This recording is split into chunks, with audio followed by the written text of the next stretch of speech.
In 1814, a brother of Louis XI, Louis XVIII, began his goal of restoring the monarchy in France. He returned after Waterloo and discreetly understood that France was changing.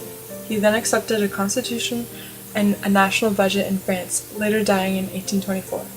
In 1824, Louis's brother, Charles X, took over the throne.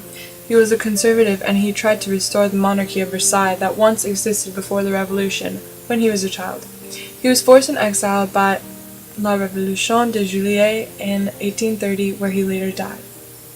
Next, in 1830, the cousin of Charles, named Louis-Philippe I, replaced him. He was said to be the king of the French and not of France because he was not chosen by the divine will. The Republican Party then demanded a republic supported by the Socialist Party, and so after 18 years of power, Louis-Philippe was also forced in exile. This left France with a new constitution and a president who was elected to lead for the next 4 years.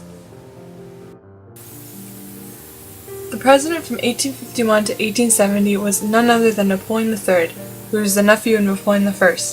As he saw the end of his term of office, he created un coup d'état and proclaimed the Second Empire. He was also very interested in the development of villages in Paris.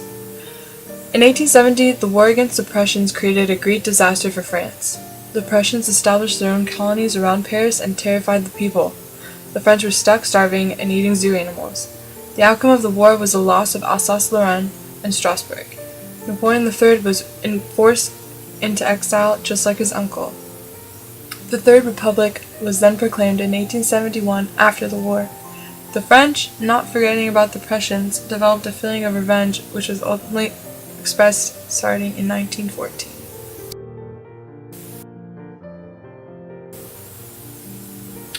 World War I started in 1914, and France was surprisingly allied with Britain and later with the United States.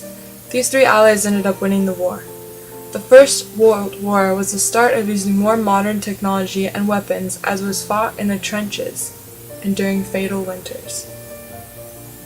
The fighting stopped in 1918 with the signed armistice in November. Next came the Treaty of Versailles in 1919, also known as a peace treaty for the countries involved.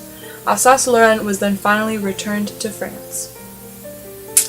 Adolf Hitler came to power in Germany starting in 1933 because Germany felt powerless and humiliated from the consequences of the Treaty of Versailles. He used the German revenge to begin his political expansion across Europe.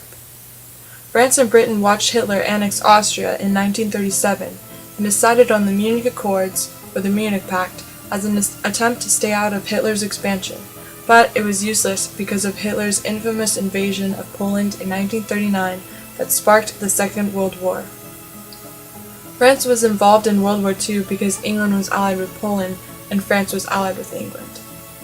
In 1940, France finally signed an armistice which led to their occupation. The French were left cold, hungry, and scared. December 1941 was when the United States entered the war after Pearl Harbor. They helped England fight and sent weapons as part of the Lend-Lease Act. The invasion of Normandy in 1944 finally freed the French because of an Allied victory once again. The war officially ended in the next year.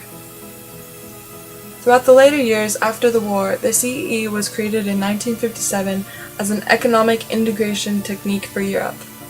President Mitterrand was elected in 1981 and brought a socialist experience to the French government.